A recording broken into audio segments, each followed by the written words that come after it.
ladies and gentlemen. Welcome to another edition of the Gray Area, co-streaming with the BMU Network and the Spartan HQ Network. I am happily to introduce my buddy, maybe a little less hair than me, our friend, the coach. Coach, what's going on, my man? What's up, Sparta? What's good, man? What's up, man? Thank you for inviting me, man. Thank you for joining us. It's going to be a very interesting conversation, a different topic that we haven't tackled yet. And I'm interested of your point of view on this because this is a subject I've been thinking about lately because of having conversations in the corporate world, like myself. I might be in a corporate world of cooking, but it's still a corporate world. Should your employer monetize or watch your social media? Should they be following that? That is a question. I am in between lines. The reason I say that is because if you're in a health network with HIPAA laws and all that stuff, yes, you don't want to be taking pictures of people's charts and all that stuff. But at the same time, I like my privacy. But you can tell me next, Pete, you're on social media all the time with YouTube and everything. How do you keep your life privately? And that is the catch-22 we're all living in with the new world we're in. So what is your opinion so far? Well, social media is something that's sort of really been, I would say, implemented within the conversations of employers for the last 15 years. Mm-hmm. I would say 2010, 2011, they were sending memos around, jobs about, social media influences, social media behavior, social media, I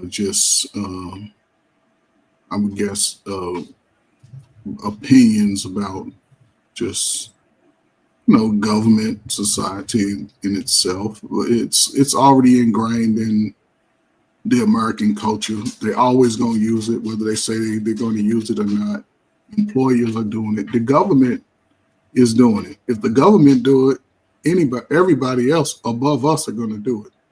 Mm-hmm. So the government is already tapped into everybody's locations and everybody's Instagrams and YouTubes and everything. That's why they keep changing it. It's always getting updated. So just don't do nothing that's egregious. Our opinions are just opinions, but I ain't gonna. And that is the question of the day. How far can you opinionize yourself? If let's say you weren't happy with your boss and you put a post on Facebook for argument's sakes, saying, you know what, my boss is a fucking douchebag for argument's sakes. Is that okay? Are they going to see that and says, you know what, you're terminated? How far is your freedom on that? But it also starts with the protocols of that job too. Mm-hmm. You go to a job, there's a chain of command.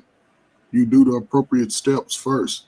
Now, I can see after it plays out, say you go through the appropriate channels, you go through HR, which is something because you still represent the company if you are working with them. If they paying you a W4, I-9 or whatever, they have regulations too, but there are certain protocols to go through. I couldn't just come through YouTube and say the Army ain't nothing. Army's terrible, and I'm in the Army. Yeah, I can't do that. It's fascinating you say that because I found out recently through King Smith and CQ, are good friends of mine through my channel. There's a whole new department in the military now. It has social media training actually in the service. Yeah. And he's been out for a few years, and more than a few years, a good 20 years now. So that blew his mind when he found that out because he was invited to the President's Parade in DC. And he goes like, oh, these guys have social media influencers now are actually in the service. I'm like, really? Yeah. I thought you couldn't talk when you're uniform on. Like, not anymore. You're allowed to go online live and do conversations. And that blew my mind out. And I believe one of the guys put up POSC, I think it's called OPSEC. I forget how long that comment would be great if anybody can.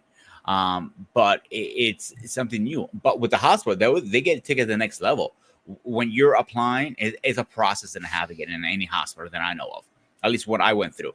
So it's first, hours you got to put your application in. Once you pass that screening, there ask you multiple questions. That's your first question to ask you if you're a smoker. Some hospitals don't allow you to work for them if you're a smoker or not. The second question they ask you is what was the question they asked? I'm trying to think now. Oh, if you're a campers user, meaning if you smoke weed, if you have a card, you're already rejected no matter what. Then on top of that, they have they ask you about your social media. And they go into it very, very deeply. They ask all your social media, names, handles, whatever you want to call it, and they open it. They do a hard investigation on you to social media, make sure you're not going to be, bastardizing them pretty much online.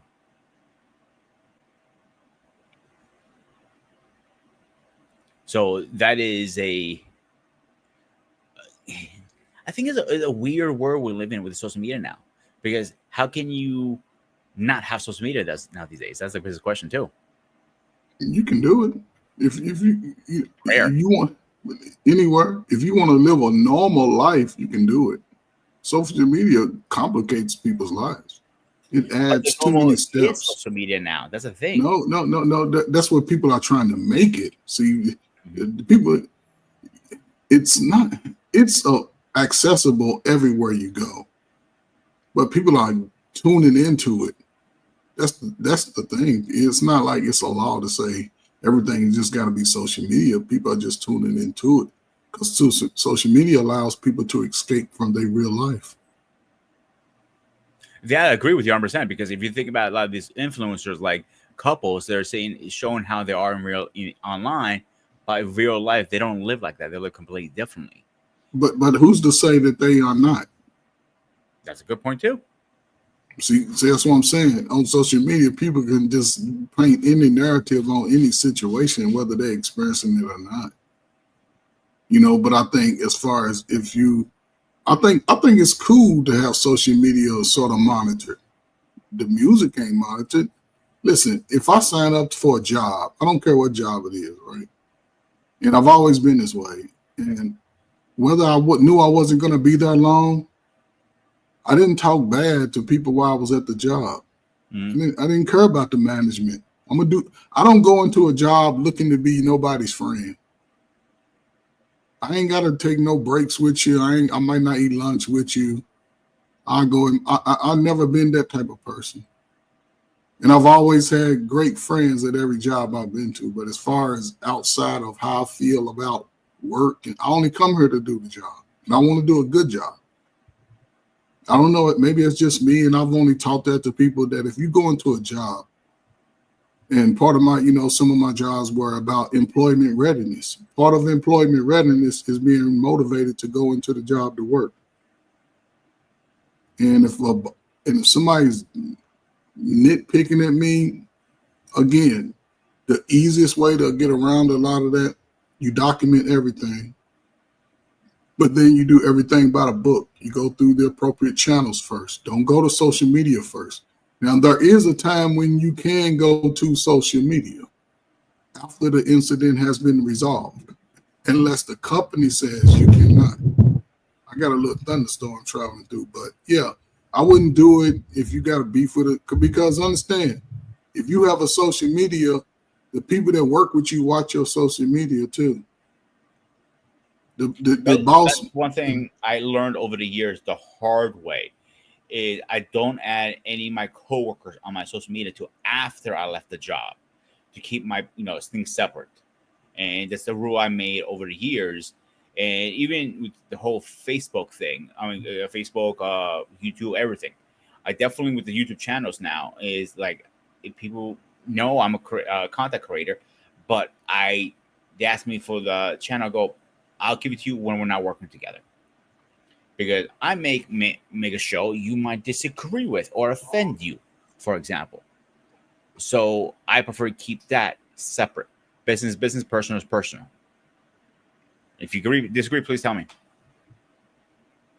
No, I don't disagree. I've never went into, like I said, I never went into a job to going to be as friendly with people at my job. I'm gonna always be respectful. I'm gonna always do things by the book first, and I recommend that for anybody. It's not about the social part of it; it's work. See, work is work, and social is outside of work. But just a lot of my experiences have been sort of, I guess, journeyed that way, and my positions over the years, and working with a lot of people who are looking for services. I've done employment services, and that's a big thing. And like I said, about 2010, when social media was really starting to take off, they gave us memos about what you should or should not place on social media. Where it was Facebook was starting to blow up. Like, be careful. The derogatory things that you say, it's always been something that's in play. And I think today going forward, it's going to be one of the biggest reasons to excommunicate a lot of people from working, because they're going to use, it's like they're going to use some people, and I'll just be real. So they're going to look at some conversations of some people and they're going to say, okay, you're racist. And some, they'll be like, no, there's nothing wrong with them. Everything is fine. Everything is according to plan. And this is where I think, people are going to have to start making some hard decisions about, functioning within America. But it's funny you said that, because I remember I was going for a job at the moment. And at the moment, I was really into the gun life. Like, I was like watching all these different videos, field stripping them, different people doing like tricks with firearms, all that stuff. And I was posting a lot of videos on Facebook. And my contact who was trying to give me the job was, for my news, like, I can get you the interview. The rest is yours. And right before he got me the interview, do me a favor, go back in your Facebook and take all the gun stuff down. Like, why? They're gonna check that. But that has nothing to do with the job. I'm going for a cooking position. They are an anti-gun company. If they see that, you're gonna be disqualified immediately. I'm like, wow, really? I went down and took them all down. Every single, like, 6 months worth of contact. I'm like, holy shit, that took me a while to take down. I'm gonna be honest with you. You had a good friend. You had a good friend, man. Salute to your friend, man. Yeah, that was a good friend. Yeah, I ended up getting the job. Don't get me wrong, but I find out after I got the job, and me and the chef are talking. He goes, "Be honest with you, like, if I am a gun lover myself. I own guns. I'm a big Second Amendment right person. I disagree with that, but we're the kind of world we live in right now." And he got to the point like he disabled his Facebook because he got sick and tired of the bullshit. He got sick and tired of it. People monitoring his Facebook. But I don't see nothing wrong with that in that instance. You know what I'm saying? I wouldn't want that. Listen, we ain't got no weapons over here either. You know what I'm saying? I'm just saying you can take the chance on coming over if you want to, but at the same time, okay. He said he gave you a 1-up, man. That was a good guy. He told you how to navigate that. I think people need to communicate that more. And take that stuff down. You don't have to know. You can still pursue it. You just have to be disciplined enough to stay away from it So stay away from the social media part of it. You can still make your videos. You just have to store them. Don't post them until you leave the job. Then yes, pick at all this content. Oh yeah, trust me. After I left the job, I was like 6 weeks afterwards. I was going away to Maryland, actually, and me and my buddy went to the range out in the morning because I had like 5 days off before I started the new job. And I posted a bunch of stuff. I was at the range shooting, and I got a bunch of comments like, "Damn, you actually shoot pretty good for a civilian." Like, well, Army guys told me how to shoot, so I hope I'm pretty good. I'm pretty decent actually with a rifle in my hand.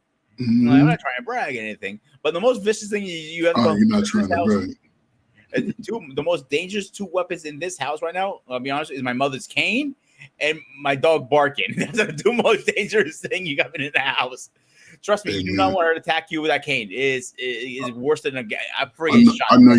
I know you better not be bothering moms, man. Salute to moms, man. No, she asked for a big barbecue today, so I was grilling half the day today outside. So we had you barbecued today, man. Oh yeah, man! It was like at first I thought I was not gonna be able to do it because when I woke up for church today, it was cloudy. It was going to rain, And I looked at her like, I know I promised you barbecue, but let's do tomorrow. I went to her like, it's fine. I'm like, around 1 o'clock, 2 o'clock. She goes, well, the weather cleared up. You can barbecue. And I'm like, oh, great. Yeah. Salute to moms. Yeah. So we had a bunch of sausages, hot dogs, burgers, you name it. We have food for the next 3 days. That means Pete doesn't have to cook for 3 days. You know, it's funny. I cooked today too, man. I made some baked chicken and potatoes, man. You know, I let my wife relax. I did it myself. It's the first time it ain't the first time I made something to dinner, but it's been a while. I get the taste for something, man. And I just like go in there and take care of it. She was like, you ain't want me to cook today? No, I got it. I was ready. 5 o'clock, my meal was done.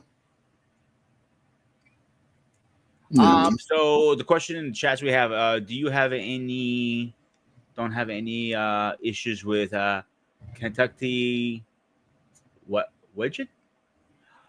Mm-hmm. I can't see it. It's right on top of your the second and last comment. See it? Oh, do you have any issues with Kentucky windage? You know what that is, right? Kentucky windage is say the wind is blowing a crosswind east-west, but you're going north-south, right? And your target is downrange, right? The force of the wind could, and say you right on target with your sight, you just line your sight right up on the target. By the time it reaches the target with the Kentucky windage, it could blow your shot left or right.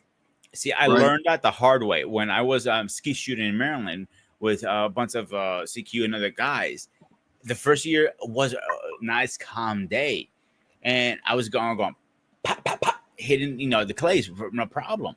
And those are really, I don't have a lot of experience with shotguns, believe it or not. I have more of a rifle and handguns. So the one that I always got and never miss, and everybody misses for some reason, is the rabbit shots, the low ground ones. And I always going pop. I always get it every single time, and everybody's looking like, how the fuck do you always get that one? Luck. Now the next year it was windy, so even the clays were going completely different directions. So I had to learn that the hard way to adjust my sights and my shots according to the wing. Even a buckshot, it's a whole different kind of shooting when the wind kicks in. Yeah, and that's that Kentucky windage, man. It's a unique term that they use in the military and all of that. But yeah, man. Who's in the chat, man? We got Finesse Vision Salute, brother. We got who's that? Mariana. How you doing, young lady? I guess Finesse Visions again. Could tell you what's up now. How y'all doing?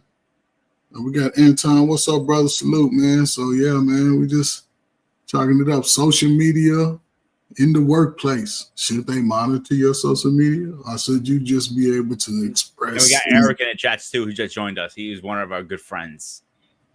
What's up, my man? But yeah, man. I don't know. Do you think it should be a limited time that an employee should be allowed to monitor your social media?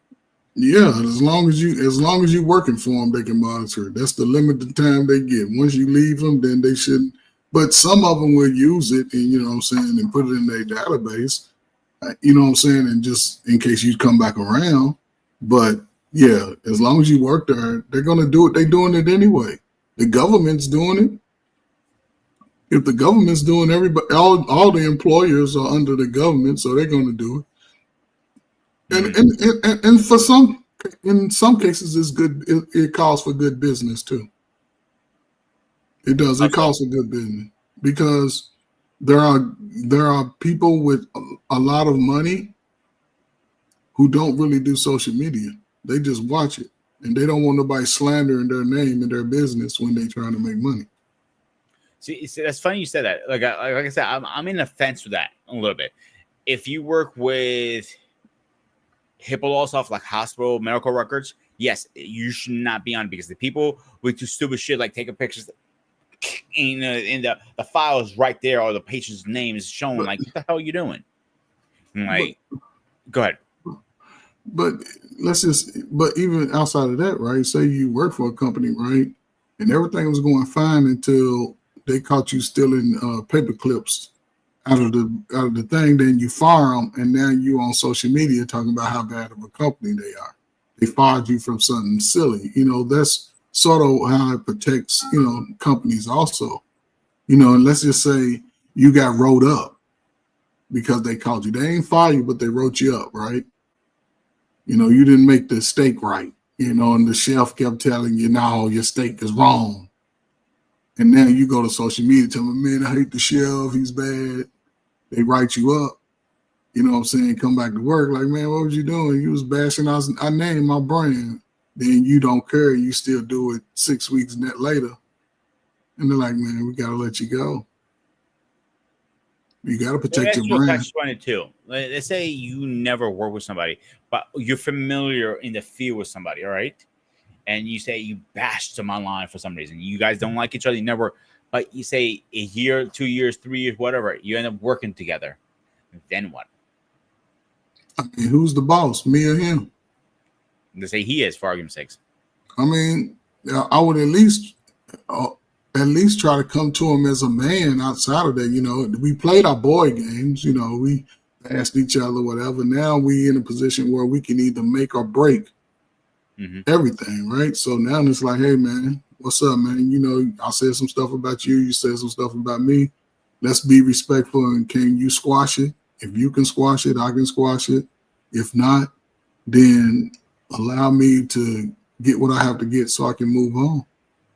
You know what I'm saying? Don't make it sort of because let's just say if I'm the one that's in charge of you and you get mad, and then I let the beef, like I'll start treating you like, yeah, you less than me and da-da-da-da.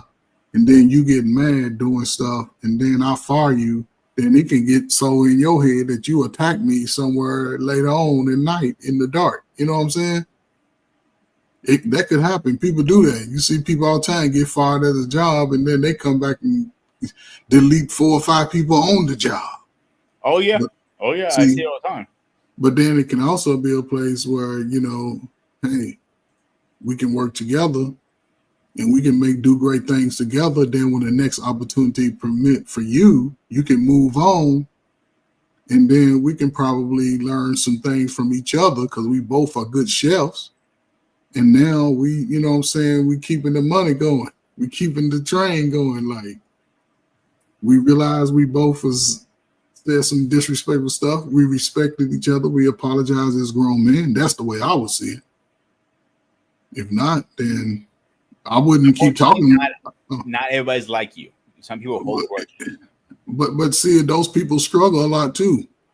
When you hold grudges, you struggle. Every year you hold that grudge, it prevents you from being the best version. Every year. Yeah, I agree 100%. So, and I ain't got time to be holding no grudge about you when I got knee pains, when I just never was that type of person, because life, it is what it is. And yeah, I don't know.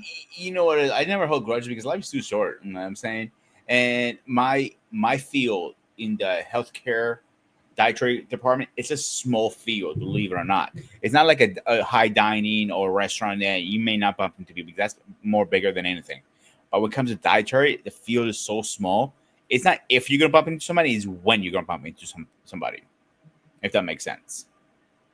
Like the group of people I work with now is I know of them or I worked with them in the past. I know him some way, shape, or way, form. Everybody's coming through his door like, hey, I know you. We work together here. Oh, we crossed paths before here and there. And like we know most of each other in there. It's like a big unconventional goddamn crazy family there, to be honest with you. Mm-hmm. So it's that's the one thing you have to keep in mind too. And like not only social media, in life too, is like you can't keep grudges because you never know when you're gonna work with somebody again. It's not. Go ahead. I'm sorry. No, you're right. I mean, I can agree with that 1,000%. But there's always other components. I sort of try to put everything in a whole pie, right? Like some things I hear from different people, and I can make a whole pie out of it, right? And some things it's a good slice. But you have to think about what you can learn from that other person also. I know you're a damn hell of a chef. I got an ego. Damn it, what you think? You've been talking about me. I talked about you, but I still got an ego. I still better than you. I don't care what you say. And you can be over making everything better than me, but if I'm in that position, I'm better than you. And know how we can tell, how we can squash it. Who's the top chef? Me or you? Me. I'm the top chef. And it may just because I came to the opportunity before you even knew about it.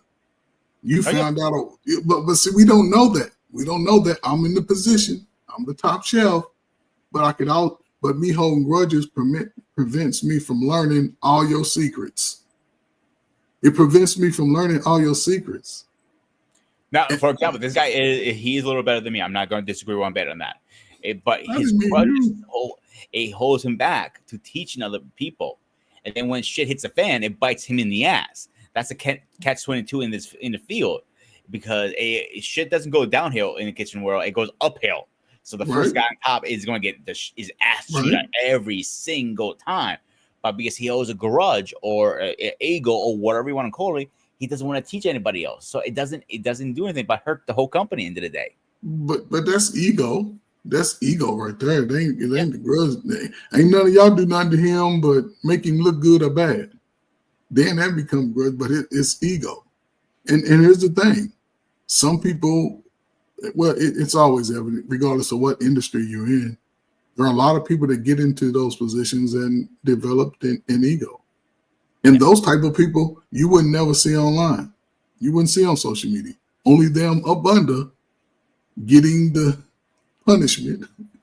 And it's funny you said that, because the company I work for now, they want us to post things on social media. They want us to post the pictures of the meal of the day. They want us to talk about the food. They want us to explore. The only thing that we're not allowed to do is obviously talk about which location we're at and about the resident. And that's HIPAA law stuff again. It's about safety too. Yeah. Exactly.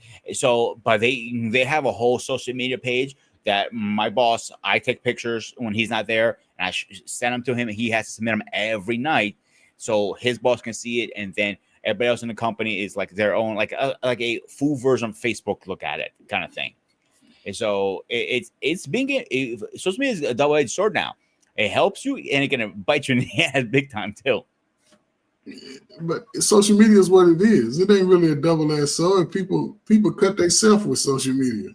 It's just a sharp-ass blade. It ain't, because, again, everybody knows this is not new as far as employers possibly monitoring it on social media. We've seen it. We've seen it playing out. The president is on social media, so everybody's watching social media.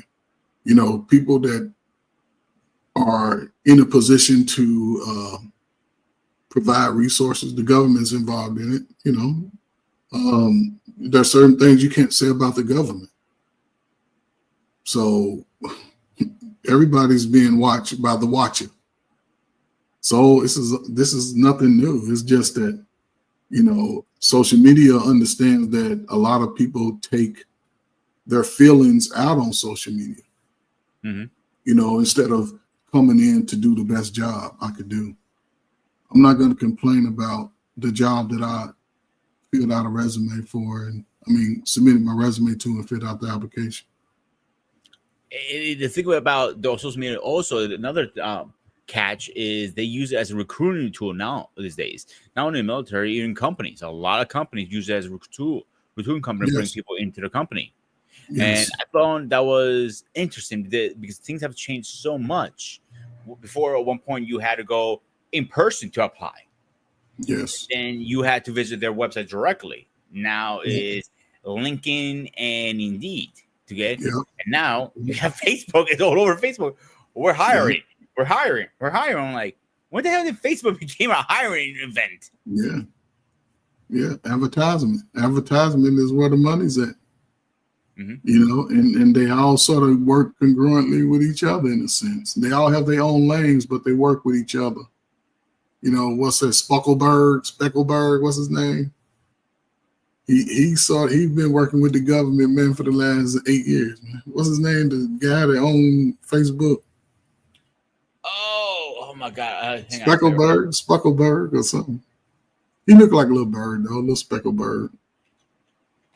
But it's just part of the fabric of America, even the world per se. Mark Zuckerberg. Yeah, Zuckerberg. I know you struggle worse than that. Shit out of it completely. I said Speckleberg. Is what because I know it was some type of bird though. Yeah, he look rich guy. You know what I'm saying? No, he looked like he's sneaky though. But hey, he is, because if you actually watch it's a movie documentary about how Facebook started, he stole the idea for somebody else. Actually, yeah, he looked like it. Idea. He just designed it. Well, that's his design, but yeah, it was new. It would have been a hit regardless. It would have been a hit. The problem is he looked like a little sneaky dude. Just his look. I can tell. He looked like a little sneaky, spoiled little brat.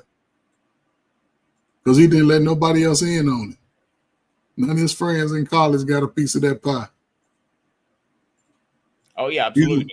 He's one of the richest. Originally, it was supposed to be just for college students keeping contact with each other. Yeah, but it just expanded. But there was social media blowing up in real time. Any programs at that time blew up. If you created a app, all of those things blew up at the same time because the digital world.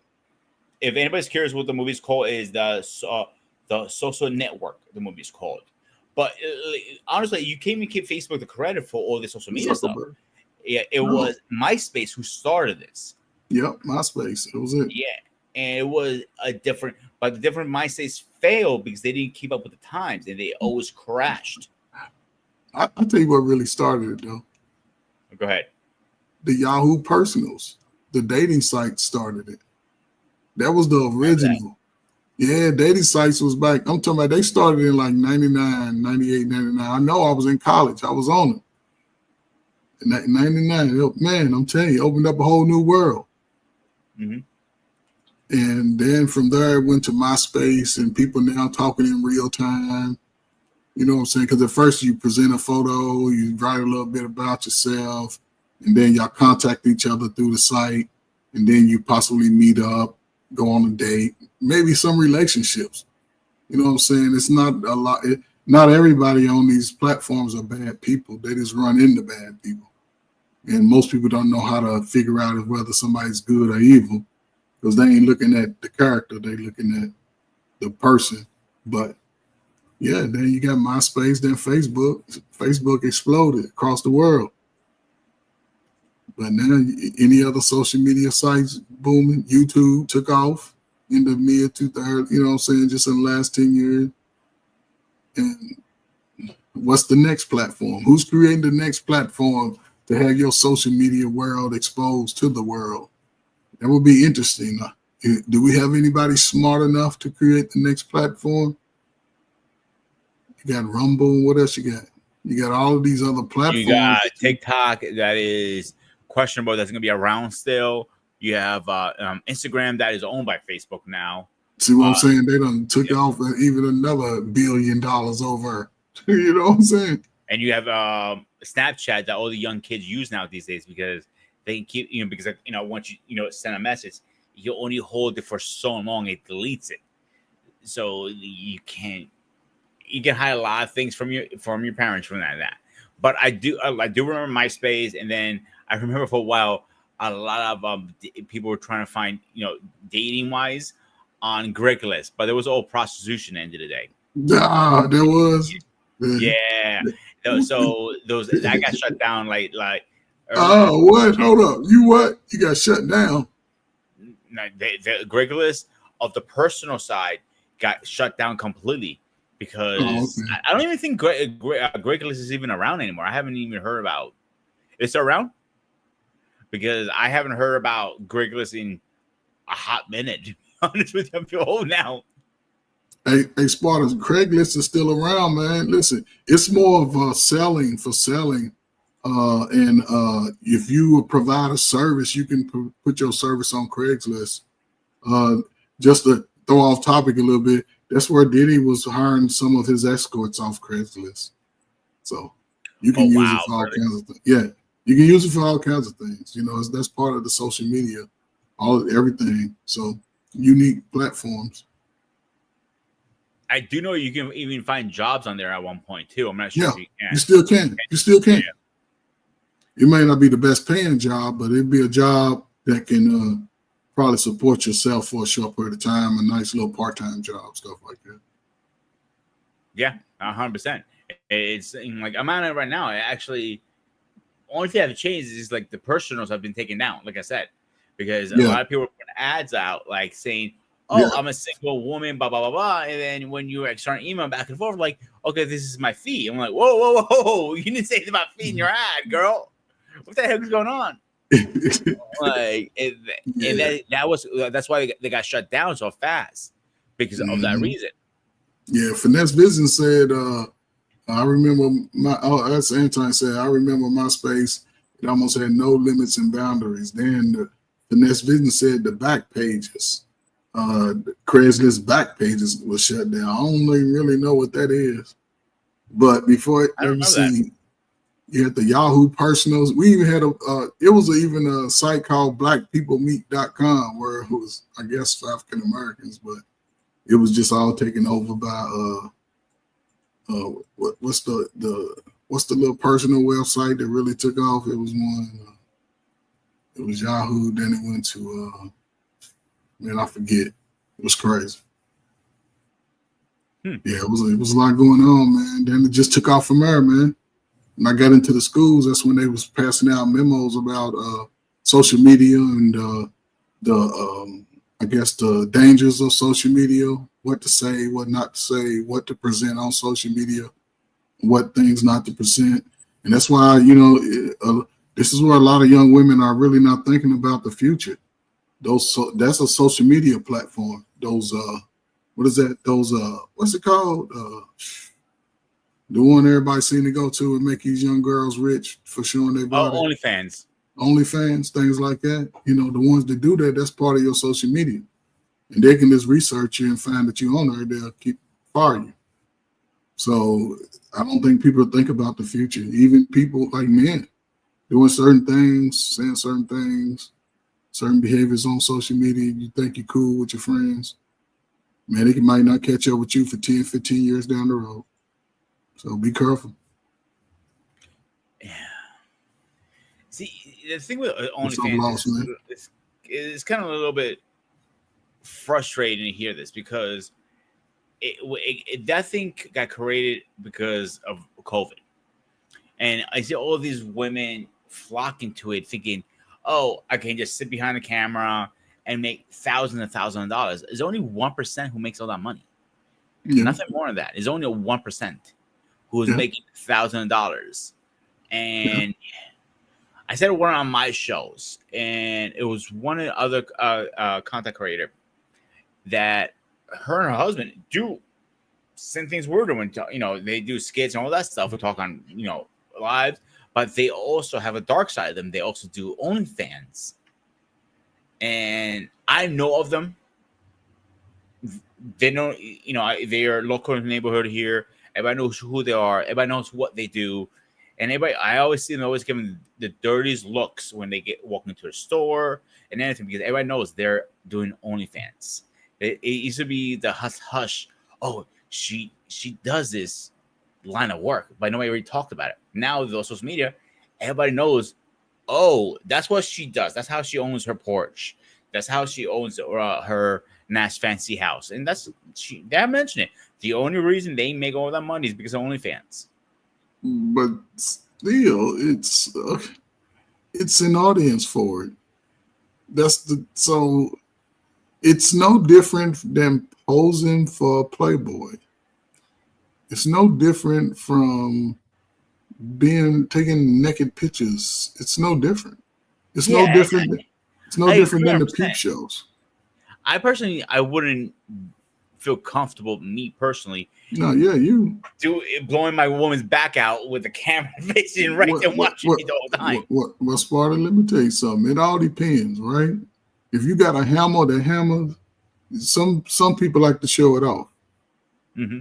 Yeah, it's not, personally, I've never been to OnlyFans, never even care about what the content is on there. I just know because I've never been that type of guy where I had to go look at women that wasn't my woman.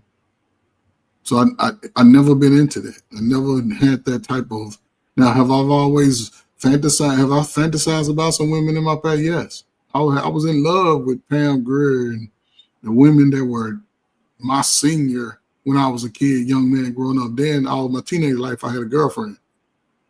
And I've never, you know what I'm saying? I didn't go through long spurts. I had to force myself into long spurts without engaging when I was young because I was doing a lot.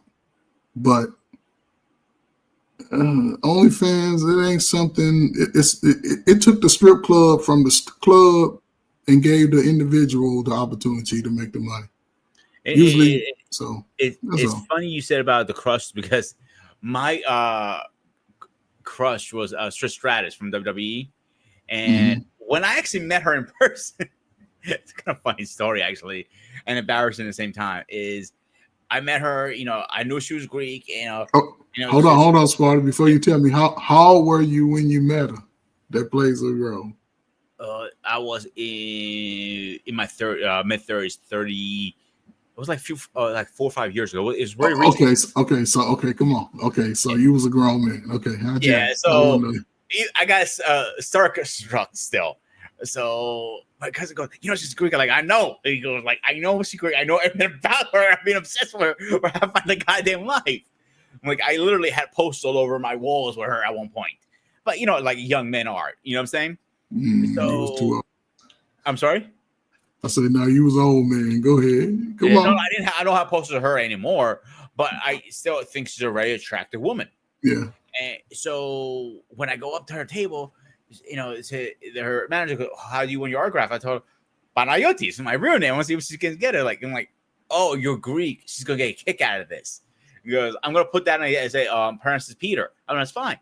She goes, oh, my name is Panayota, the Greek, the female version of my name. I go, he goes, you're okay? I was shaking like this. He's like, why are you shaking? He goes, I gotta go. I got out of there fast as my cousin goes, you fucking blew it, bro. You fucking blew it, dude.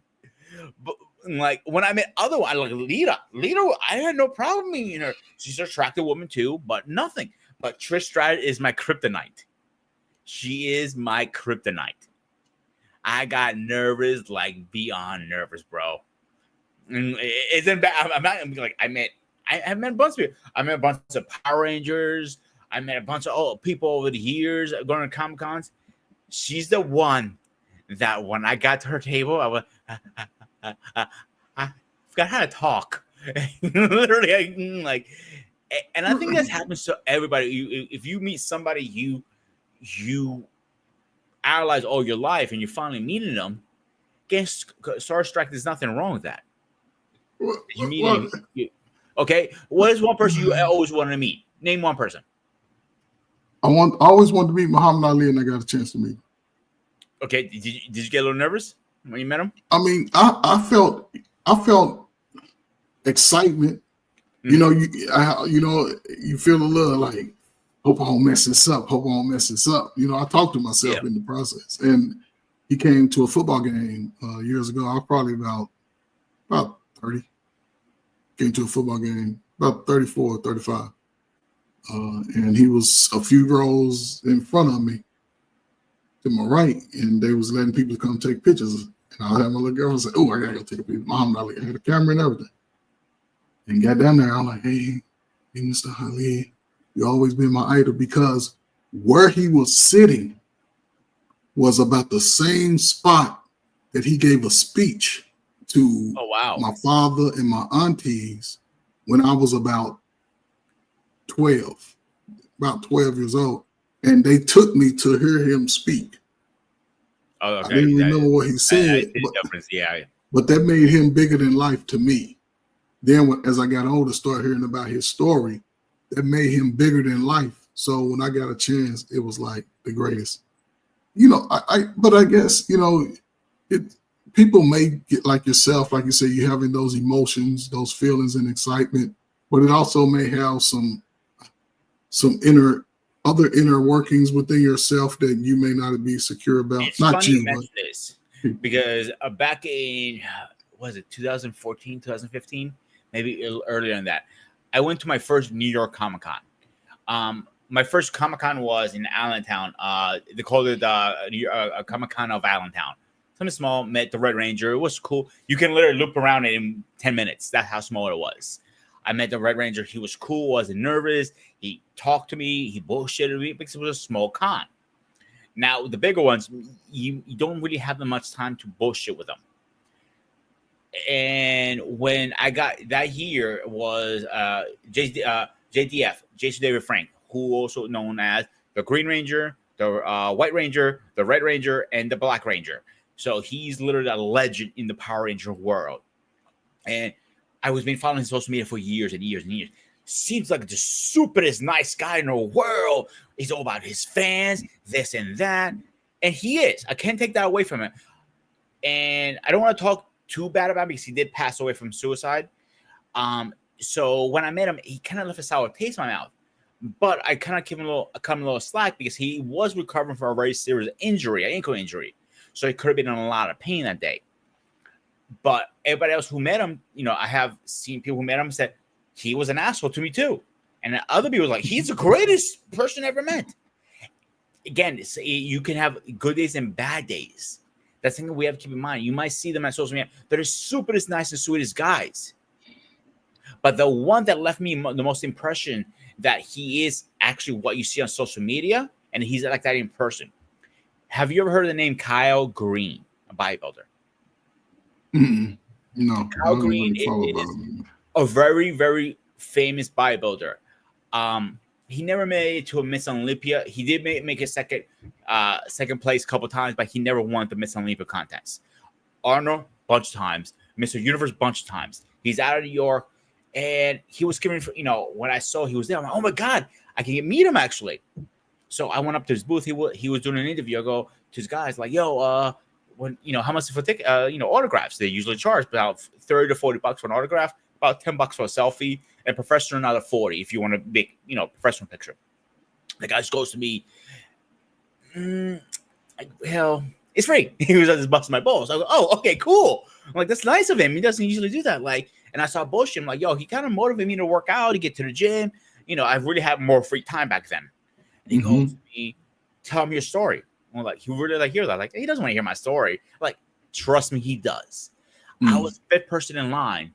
So my turn comes up and I start talking to him. And I said, thank you for motivating. Like, I didn't do shit. He goes to me just like that. He goes, for 45 minutes, he was talking to me, telling me, you did the work. Not your coaches, not your dietitian. You're putting the work in. You decided to step foot in that gym and put the work in and watch your diet and all this stuff. And it was was the most incredible and more motivational conversation I ever had with anybody in person, one-to-one like that. And the funniest part with my friend next to me, she's having popcorn, and her brother was, he was deaf. He didn't know what was going on. He's in his own little fucking world. He figured it out. He cared about more the wrestlers and Star Trek, all those guys. And she goes up to him and goes, do you want some popcorn any chance? He goes, no, I'm watching my physique, it's bikini season. And I'm like, dude, you're freaking ripped. What are you talking about here? I thought it was hilarious, but again, he was such a sweet guy to meet him in person. And you don't get that too much. The one person I also met, I was able to meet him twice, actually. The first time I meet him, it was in New Jersey. Jake Cutler, not a bodybuilder. I followed him pretty well on social media. And he seems like a really nice guy. The first time I met him, he was so shy. It kind of took me from surprise. He's also on social media. He's on a stage with Speedo, half naked, if you really think about it, right? Then he goes to all these contests, speaks out, and he was shy. Think about what I'm saying to you now. He was actually shy to talk to people. Yeah. Yeah. The second time I got the chance to meet him, and he seems like he got finally comfortable meeting all these people, was with Paul, actually. At Muscle Link in Bethlehem, he was more open to talk to people. He was more less shy. He was like, okay, and kind of like drop that shyness away. But it gives me like, go ahead. No, but you got to remember, some people, grow as they celebrity status grows. Some people are very conscious of it. So some people will seek, and companies will offer you professional help to sort of help you get over that shyness, because you're going to be promoting the brand. So yeah. I think he had to come over that no matter what, because he was when I first met him the first time, he was just starting his supplement line, J Colors and Nutrition. So he's really pushing that hard. And it was a local nutrition place in New Jersey. Don't ask me where in New Jersey, because I cannot remember if I tell you. But now that nutrition is like one of the I won't say number one in the company up there, but it's pretty high up there, and maybe that helped him because he had to promote it. He might got professional help, like you said, or whatever the case is.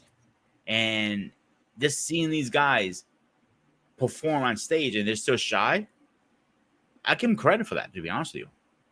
Yeah, but again, it comes with learning experience, and people go back and look at themselves and reevaluate and reassess and rebrand themselves. He probably understood being shy wouldn't help his brand, what he's trying to promote. So sometimes people see it, people offer services, they see an opportunity where someone may need a little encouragement, a little motivation, and some people have those services. I've been summoned to do something similar to promoting the brands of students before. It was a group, maybe about 50 students going to DC, and the lady sort of, paid me to teach those youth how to be more of, I guess, socially polite. I'll use it that way. But they were going to be engaging with people in DC, so you always want to have your best behavior. So yeah. Yeah, DC is a different animal, because I visited there a couple of times myself, and DC is they're upscale, I call them. Because they were going to the White House. So yeah, definitely. It was a different, to show them how to engage and eat. We went through everything: conversations at the table, appropriate, inappropriate, how to, posture, eat, which forks, which spoons, all of that worked out. They had a great time. It was a great positive outcome, because, it's part of it. But here's the social media thing, right? You meet someone like that, you take pictures with them, and what if they said to you, I don't want to see my picture on social media? Would you put it on there to show out, or would you just keep it as a private momentum? I never had that experience to say that. I know somebody who met a celebrity when they went on vacation, and they asked them, please don't post a picture till after the movie comes out. Mm-hmm. Because it was like, because it had the movie set behind them. That I will respect. I will wait. If they ask me not to post it, yeah, I will respect their wishes, obviously. Okay. The only issue I had close to that was when I met which one was this? Zero Turbo Ranger, the yellow one. Sweet girl, nothing crazy. She was big about her image, very big, because she puts time in the gym. She makes sure she gets her hair done, all that stuff. And the first two pictures, she really didn't like it. She goes, "Can you delete those?" Like, no, I was fucking with her. She goes, "Really?" I'm like, "No, I'm just messing with you. I delete them, obviously." And she didn't like, if there wasn't up to her standards of pictures, she would retake them every time. So in that part, I understand. You know what I'm saying? But she never told me I couldn't post anything or nothing like that. She was like, it was like I never had that issue. Say don't post something of anybody I met so far. But again, I'm going to Comic-Con. I'm paying you my ticket, then I'm paying you for an autograph and a fucking picture. So you really don't have the right to tell me I can't post something when I pay for it. If it was for free, that changed the whole conversation now. You know what I'm saying? Yeah. Yeah. And that's the sort of nuances of, social media with, even with your employer, man. So you have to be really careful on how you present yourself once you are hired by certain companies.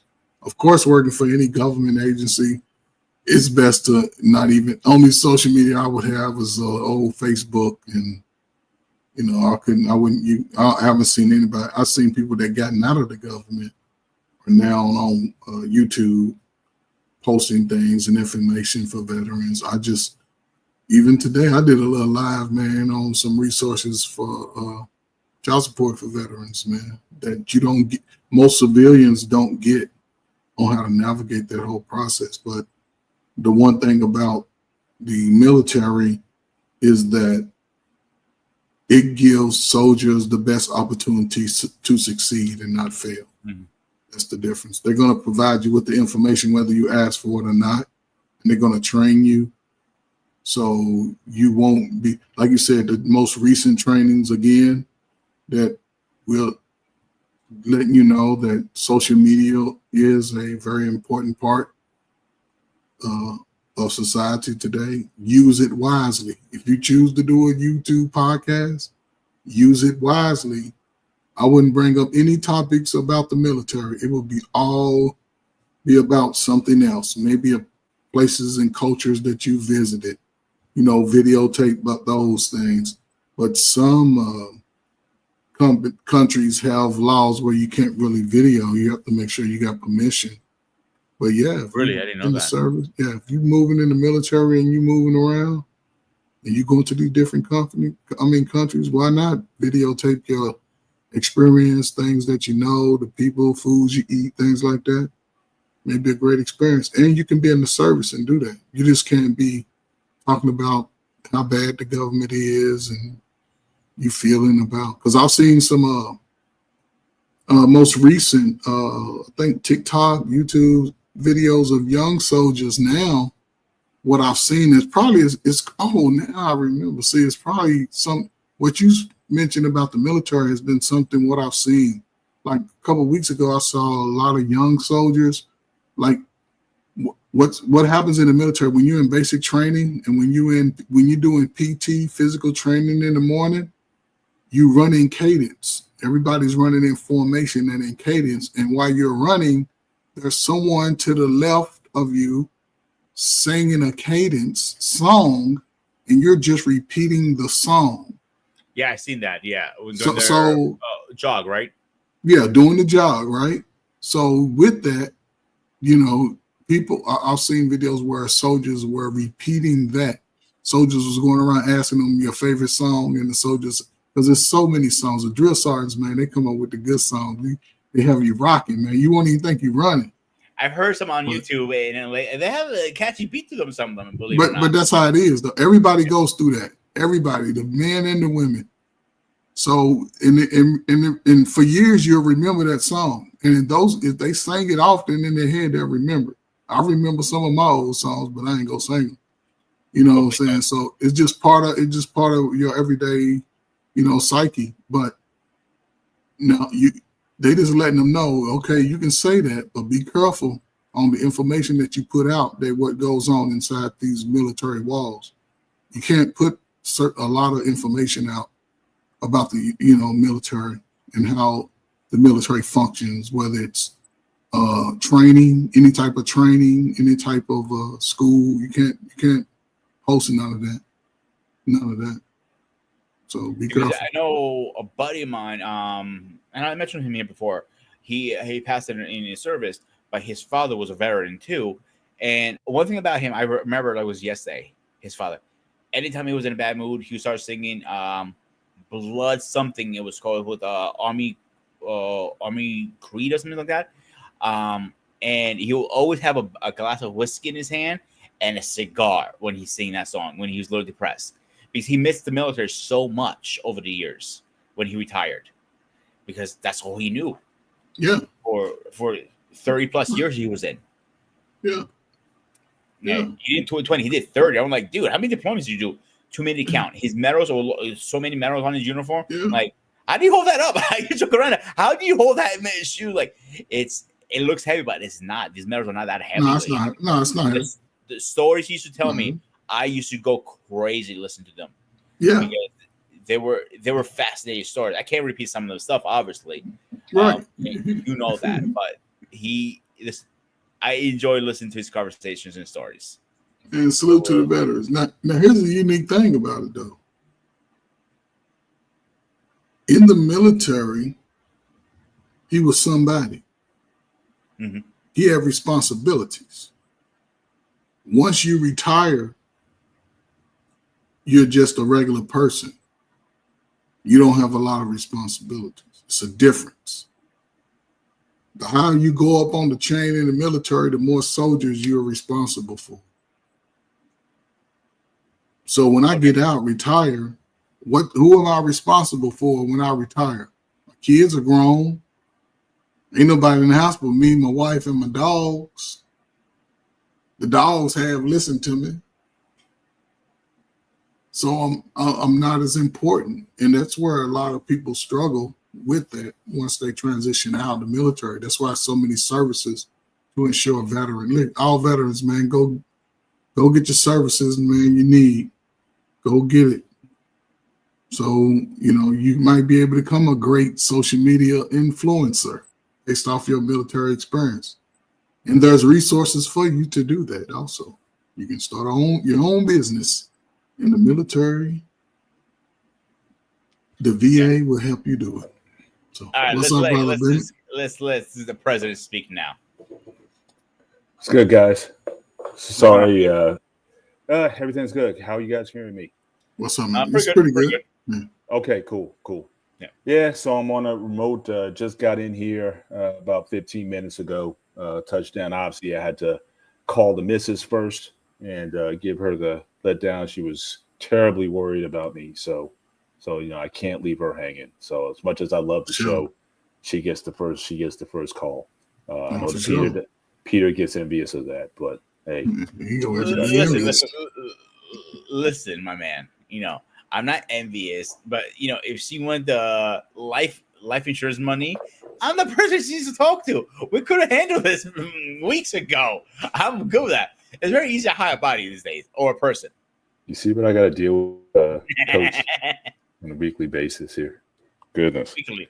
Every minute of your life. This is your best part of your life. Pretty much, yeah. Multiple times a week, I gotta deal with this. But we're talking about social media. If your employer should be monitoring, what's your opinion on that? I'm a little torn on it. I certainly think that given everything is branding now, and again, what you do can and does impact on the company in both positive and negative ways. And I know certainly during the interview process, you have a lot of people who will, they'll look up your social media and whatnot. And so, hey, shout out to Catelia. So I can understand why an employer would want to do it. I remember recently, you guys all remember that stewardess who was twerking on the plane. And she got fired. I never saw it, but yeah.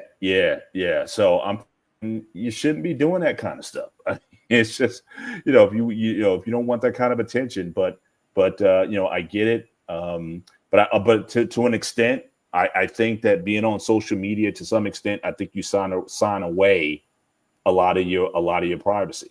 Because a lot of people don't read up on that fine print when they sign up for these services. They don't know how their data is being used, how their information is being shared. And so I do think you do give up a bit of yourself when you do that. So I think if an employer wants to, again, especially on the job, especially if you're working for, and Coach would know this, you're working for the government or for the military or some entity, and you're out there and you're putting out content that's of a very, let's say, strong political nature that may not be in the nation's best interest. Yeah, I think they probably want to know about that.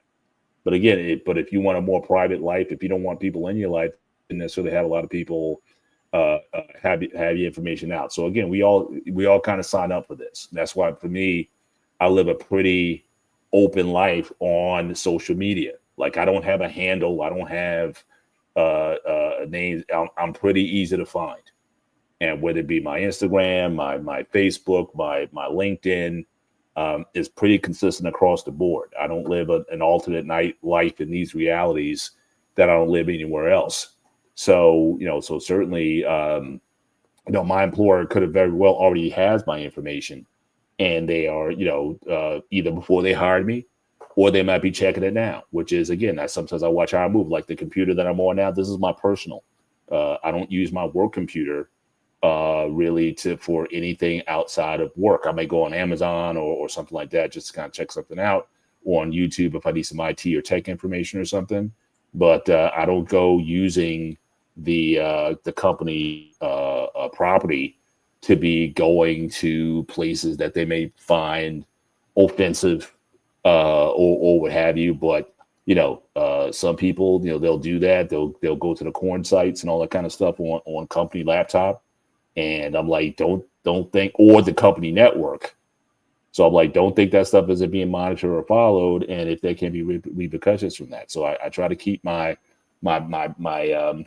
private life private, or keep it out of the company workspace, and my private life is mine. But again, who's watching, or who's got my information? I just try not to put out anything that will be so controversial that it would call my ethics into question, or that I'm hurting the brand by posting things either about myself personally, or spreading information or misinformation about certain things that could certainly, again, affect how the company is perceived.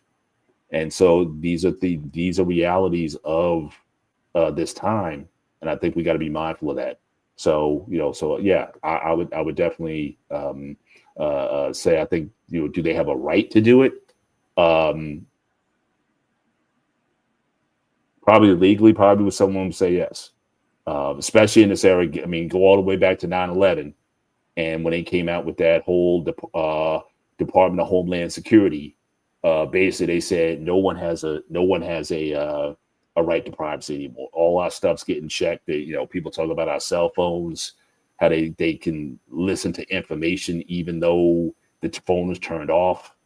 All kinds of things I've heard about. That is there such a thing as security? If you have any kind of Google device, period, whether you got Google Wi-Fi or you use Chrome or anything like that, a lot of people will say that your information is already compromised, that you're not living a private life. But a lot of us will accept it because, again, we just want to. The risk is worth the reward. But if an employer comes back with saying that, okay, we saw that you were posting some very hate-filled speech on YouTube or social media, yeah, I can understand them, acting in their best interest. But obviously the legal minds, they tend to fight these things out and say whether or not should they be allowed to do that, or should your private life, as long as you can do your job, your private life's your private life. So so it is in many ways a gray area that I think there's court cases, and there'll continue to be court cases over privacy and free speech and First Amendment that is argued all the time. But if you're going to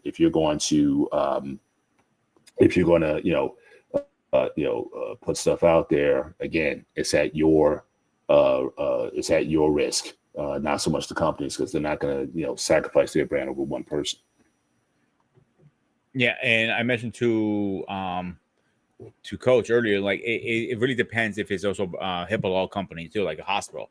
They really monitor that carefully, because you don't need to be taking selfies at work and you have somebody's chart right there, and that's a violation of HIPAA law. I've seen people get eliminated immediately from termination from their jobs over a silly picture with all the coworkers because a chart's there or a patient's face is there, and so on, and that's the no-no. Yeah. And even just, if you've been in any kind of corporate environment, Coach, I don't know if they did this in the military also. They've done all kinds of like sexual harassment training and things like that you have to go through. And a lot of that policy extends outside the office, right? So again, you could be going on a corporate trip somewhere, or even your happy hour. Just because you guys are not in the office per se, if you're still congregating in a way that is with those people involved, you still got to watch yourself. You can't say certain things or make passes at people or try to pick people up at work, even though you're not in a work setting. So again, I think that same kind of extension takes place in the social media space. You just have to be mindful of how you move in that in those spaces. So yeah, so it's a tough one, but again, you're gonna corporate interests these days comes at the expense of individual interests, and that's happened in a lot of different things, especially when you talk about the voting and being able to contribute to political campaigns. So again, so the corporations themselves have been politicized, and so you have to be mindful of all of that. That these corporate entities, certainly are married to a lot of government interests, and what you say. Even if you have the strong convictions about it, you just better be mindful, especially when someone calls you in the office for something that they may have seen. So yeah, but since I missed the conversation, just overall, just if you guys want to give me the high level, because obviously I wasn't able to listen on the plane, but what's your general takes on the issue? But I mean, Coach, you want to go first? I mean, you said a lot of things that I also alluded to, saying you just said you gave it a little bit more refined twist to it, but yeah, but again, like you said, man, when you sign up for the job, saying you have to be aware that social media is now a part of everyday fabric of life. And when you go into these jobs, and you take on the job at task, and if they assign you to something you're just not, okay with, at least deal with it internally within the job. Go follow that chain of command. That's part of it. The military's chain of command is top notch. You better not go over a sergeant head, and that sergeant, you better go into your chain of command. You better not take it outside of your platoon sergeant, maybe squad leader, if you got an issue with a soldier. So if you got an issue with another soldier, you go to the sergeant above you. If you got an issue with that sergeant, you go to that sergeant above him. And you better not jump the ladder. The repercussions could come down on you hard. But again, even in going with work, one thing I didn't do was comment on anybody I work with on how they look, how they dress. I never comment. I just say, hello, how you doing? And I walk in the room, I'm saying, hello, everyone. I'm not singling out a person. I'm not trying to show favoritism to a person that I work with. And I work with a lot of women in my fields. None of them can tell you that I ever tried to talk to them and date them. Now, it might have been some that might have gave me the look, but I kept it professional. I didn't bring my social life into the work. I didn't do that. I came to work. I wanted to do the best job. So whether I was going to be there for a short period of time or a long period of time. But I just want to leave my impression with the people I came to service greater than the people that I work with. So just be careful. Social media is here to stay. They're going to be checking your YouTube, Instagram, TikTok, Twitter, all that. See what you say. And if you go to a job, at least wait till you leave that job. But again, other jobs, other employers are watching that too, because they may deem it that, okay, you got something to say about everywhere you work. So it ain't the job, it's you. So be careful. Yeah. It's catch-22 because you can go either way. Like, I'm in the middle of that because it could be like when I worked in the hospital world, and I still work in the healthcare technically, but I don't work with patients anymore. I just cook the food and they take it upstairs.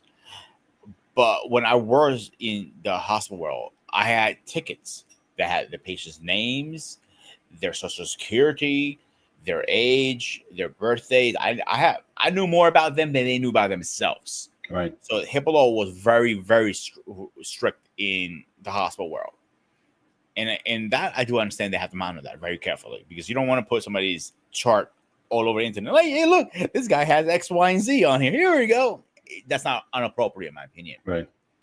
But if you're, and I see it all the time, people that I still know that follow me on Facebook, if they post pictures, a group picture of them taken together, but it's nothing shown in the background, their patients or anything like that, or charting, and like that. And that's fine.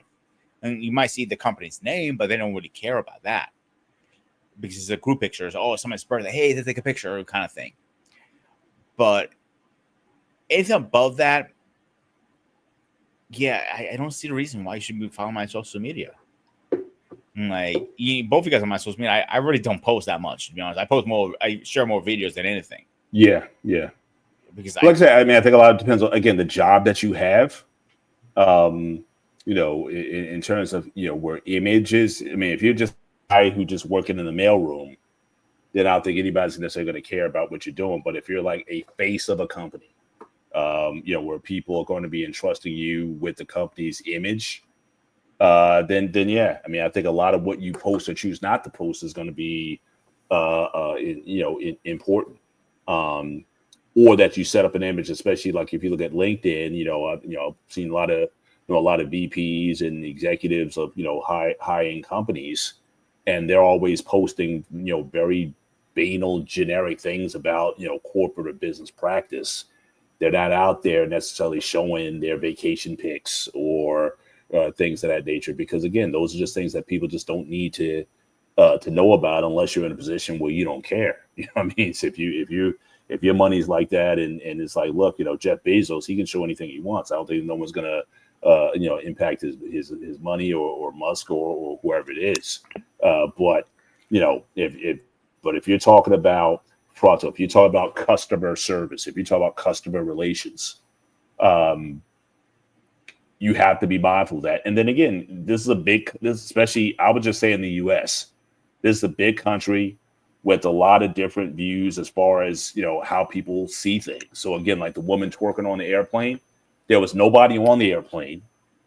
It was the airplane was cleaned out or whatever, and she just decided to do a video and whatnot. But it just brought unnecessary attention to the company that's trying to be about the brand. So again, it depends on you being depending on what your position is. If you're not in jeopardy of hurting the brand, then yeah, there's probably a lot more things that you can get away with. But also, the higher you are up in the company, the greater the responsibilities that you have, actually the more strict it gets. Like, I don't know any high-end managers or supervisors I've had over the years that even have any social media presence at all. And it's not so much that they're older or much older than I am, but it's just something that they just don't.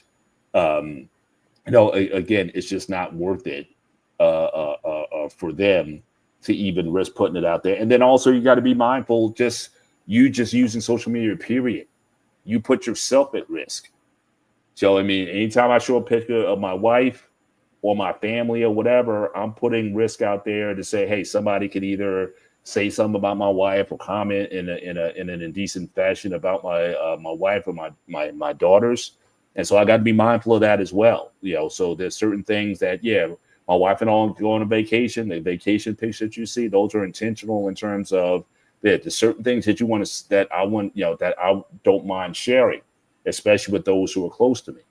But you're not seeing her in a bathing suit, right? You're not seeing her in anything that's just going to draw unnecessary attention to the situation. So those are things that even in your own personal, how you carry yourself, what do you want to represent matters. But again, if you're one of those guys who just doesn't care, then look, you do what you want. But if you have people or an image to protect, those are things that you need to take certainly ownership over and be responsible with the content that you decide to post or the content that you decide to share. And there's one thing I made a decision on a long time ago, is that I don't pass on chain email. So everybody takes something, something you heard something, and then you just post it all over the stuff without any kind of validation.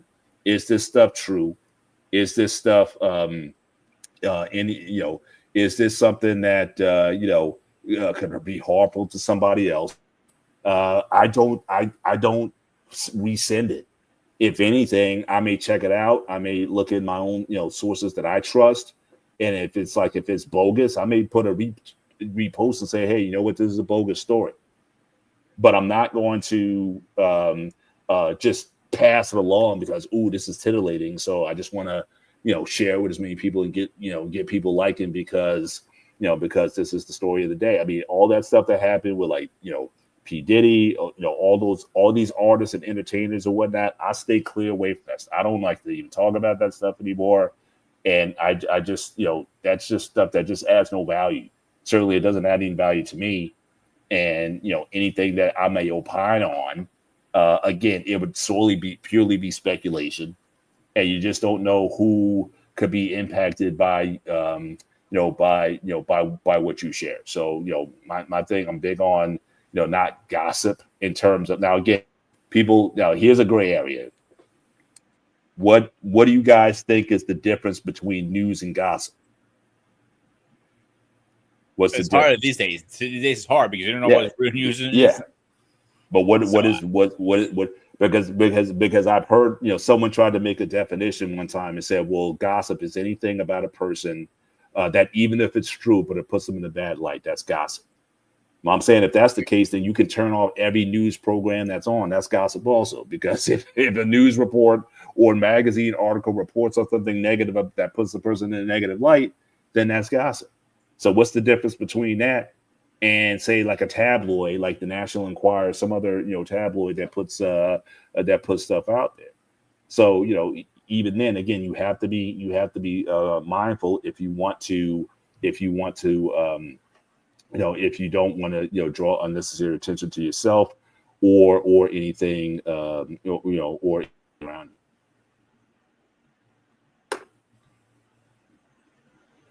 Yeah, Catellia keeps it private, says she doesn't even post anything. I don't even post bodybuilding pics. Yeah, I mean, and that's the thing. You're in an image business. It's interesting because on the plane, Catellia, I don't know if you saw, I watched Magazine Dreams on the airplane coming down. A very interesting pic. It was a bit disturbing to me.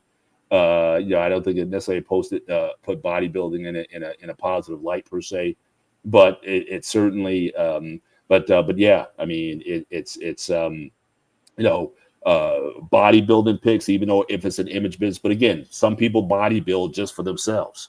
Like Pete, when we went to the gym, you saw people, they showing their asses, but some guys just got the big sweater on and a hoodie, and they don't want to show anybody anything. It's their own personal journey, not for anybody else to speak. I'll give you a better example. My cousin, she's a personal trainer in Jersey.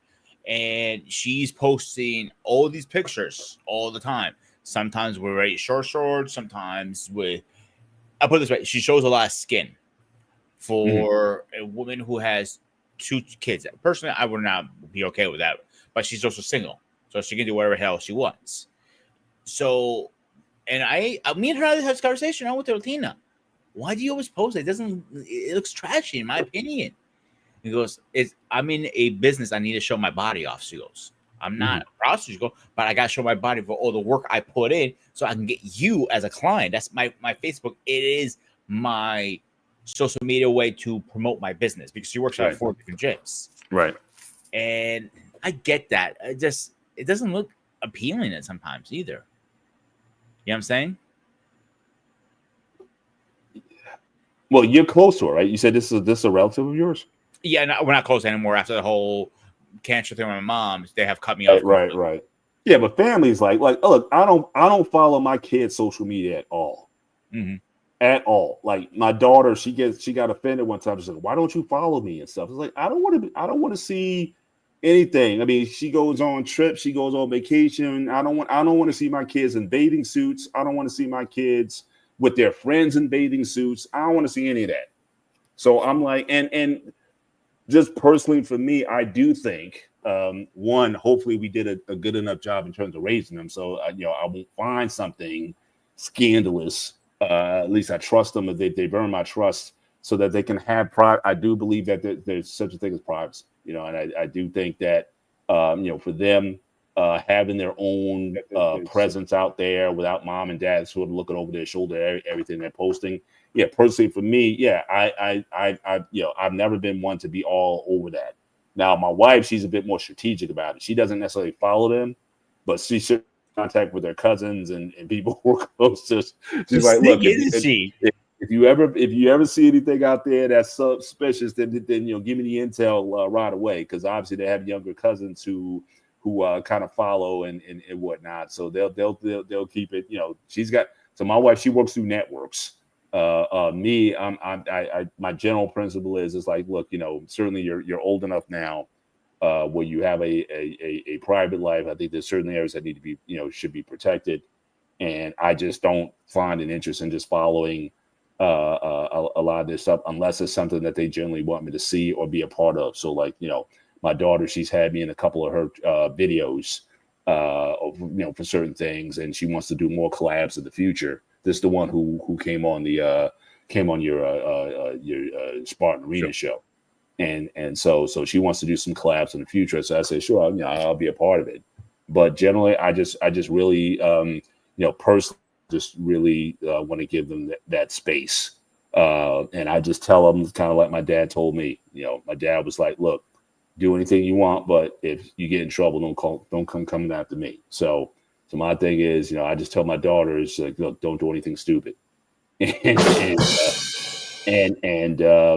Yeah, so far, I haven't gotten anything that's been so salacious or whatever that's been like, but them with their friends in Jamaica, on the party boat, what I say, I don't want to see that.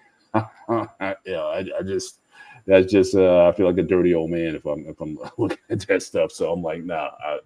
Did you feel that she posted anything inappropriate that you wouldn't approve? Well, again, I wouldn't know. But that being said, if it, see, I can be a little bit biased also, because again, they're my daughters. You know what I'm saying? So I'm what they may find to be appropriate for that age group or whatever. Me being at 55 and whatnot, I may have a different appreciation for that. But I told them though. See, my thing is when it comes to dress or whatever, my thing is I think there's a time and place for everything. I've always been kind of open when it comes to dress. It's like, if you're going to be in an area where that's the general dress code or whatever, then, you kind of do when you're in Greece, do what the Greeks do. Kind of, that's always been kind of like my philosophy when it comes to dress, but don't something inappropriate in a place that's not appropriate. So again, what you wear to a club shouldn't be the same thing you wear to church. You know what I mean? Keep it classy in the areas where you need to keep it classy, and know how to dress for the occasion that you're in. So you don't have to be, find yourself in an uncomfortable situation, getting unnecessary attention that you don't want either in person or from the online. You don't want to be in that situation as well. So I just think a lot of the discussion on, I think it's really about, really, how do you want to see yourself represented, and what light do you want to see yourself represented? And if you want to see yourself represented in the best light, then I think that would certainly do a lot to quell a lot of what a company or corporation would see. Because again, if they were going to be that anal about it, then you wouldn't work for them. You know what I mean? You would pick another company that's not as. But again, I don't over obsess about. Okay. Oh, well, because again, if I go through the interview, especially nowadays, any company that you interview for, they're going to go through levels of interview, right? That's going to be 2, 3, 4 interviews before you get to the final interview, which is the one where they kind of say, yeah, we like you, but now, we want you to meet the boss and we want you to meet whatever. But once they get your social, you know what I mean? Like you get to that process, well, okay, give us a social security number and all that kind of stuff. Yeah. I mean, they background checks, just like anything else. I mean, and now even in relationships now, right? They're saying, a lot of folks, it'd be wise for you, anyone who you're really serious about, anybody. Now, again, I'm saying today that, yeah, it's probably a good idea that you want a background check on somebody that you're really thinking about really hooking up with. So again, if persons can do it for the sake of a partner or a husband or wife or whatever, if you're willing to do it then all the more, again, with a corporation or a company who's looking to basically partner with you and pay you often handsomely for your services, wouldn't they certainly want to do the same thing? So again, if that's another question. If it's something that you don't have a problem doing personally on somebody, then again, why should a corporation feel any second thoughts about investigating that with somebody if that you're going to be basically forming this sort of partnership, some sort of partnership with? And that makes a lot of sense. And you know what I'm saying, David? I mean, Paul, because this is a different world that we live in now. Before, you could keep things very quiet. Now, good luck keeping anything quiet if you want to. The whole idea that we have privacy, I don't think it exists anymore, to be honest with you. I think that's a pass. Yeah. Because it's rare to find somebody who doesn't have social media, in my opinion. Rare. And to keep it outside of social media, and that's even harder. It's just on a self note. Like we're friends on social media too. You see, I don't post a lot of things. Right. My private. I repost a lot of videos. Yeah. All about ancient Greeks and the ancient Greeks. That's what ancient Greek and religion. Those are two things I mostly post on. Yeah. And there's nothing wrong with that either, if you really think about it, Paul. Because what I'm into.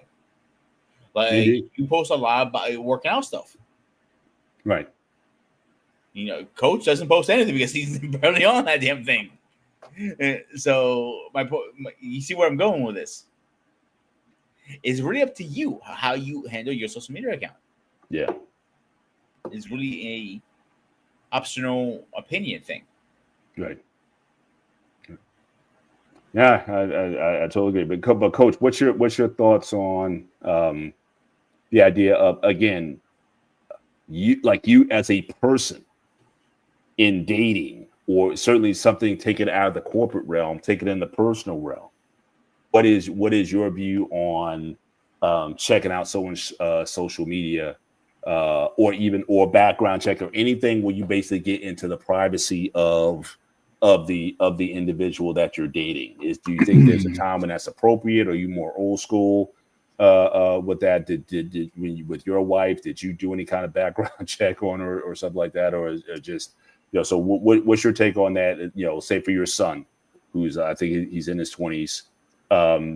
What's your take on that? Would you advise him that those are things that you need to check out? If you say, "Hey, Dad, I really like this girl," what would be your approach in that particular situation? Me and Peter was talking about a little bit earlier, right? But when I was in the schools about 2010 or so, they passed out memos about social media. The importance of being careful about the things that you post, things you say, things you do on social media. So I didn't make it a big thing probably until about that time. I wasn't meeting people saying, "Hey, let me see your social media site," and all that. I wasn't being, detailed like that, because I just watched who they were. It don't take you long to figure out who a person is. As far as myself, I didn't get into Facebook till like 2011. Mm-hmm. And I really didn't post a lot. I talk to friends, it's a great way to connect to friends. And as far as YouTube, recently really started getting into it like 2021, 22. I have told my son to watch what he posts online, be very careful. Because based off what I learned through employment, that employers could go back and look at your social media. Now, is it private? I would say not, because it's social media. It's meant for the world to see, and you put it out there for the world to see. Now, if they want to ask you about your private collection, that's different. But if I'm putting it out there for 30 million people to see before I apply for a job, then it's not really private. But it is important to sort of watch what you say. I was telling people also that before all of this social media, they had the Yahoo Personals. I think you might remember the Yahoo Personals they had. Yeah. And then it went to Match.com. That's what I couldn't think of. It went from Yahoo to Match. And that was a form of social media where people started to really just meet outside of their, I guess, little geographical locations. But I've always been conscious of it, what I post. Even with my wife, I didn't have to ask her about social media because she sort of just showed me her social media like, listen, this is what I'm doing. Ain't nothing, She went back. I was like, shh. I didn't really make it a big deal because I always look at how a person is corresponding with me, how they communicate with me. But I do warn people, like, things you say can't come back and haunt you. Yeah. Be careful what you say about a job if you work in there. Why are you talking about them if you fill out the application to get the job there? Just do your job and stay away from, I guess, getting all in the personal business of people you work with, and keep yours separate from the people you work with. So for sure. Absolutely. Yeah, I was telling Coach earlier, I had a job that a buddy of mine hooked me up with an interview. And at the time, I was really into the gun rights thing. And I was posting all these gun videos, tricks, and all this stuff. And a couple of weeks before the interview, he told me, do you go back and take everything down? Because they're the first thing they're going to check. They're an anti-gun company. So I literally went down and 6 months worth of content came off my face. But that was a pain in the ass to do. Mm-hmm. Yeah. It's definitely it's a reality of the times. Definitely reality of the times. So Anton says, I normally use social media to keep up with my family and friends from high school, college, and military. Absolutely. I definitely, I think Facebook is pretty much I use to keep my family together. So you figure a lot of like family reunion stuff on both sides of the family is usually kept there. Certainly moments about my family, I'll post again in that particular space. But for example, in Instagram, that's more so for like personal training or fitness related content. So again, I do sort of manage the content, what I want to show there, but at the same time, again, you just want to keep it, above board. Like I said, but I'm not saying for some people don't be a rebel about it. Just like anything else in life, Coach and I talked about it. Just be ready to deal with the consequences of your actions. That's the only thing I can ask of anybody. And so if you think that, this is a direction that you want to go in, that others may not approve of, or, you want to be very, political with your content or what have you, just be, you should just understand what comes with that. And as long as you're willing to live with it, I'm not going to stop anybody and says, whoa, don't post that, don't do that. But again, do you really know what the consequences of your actions are? That's all I can ask.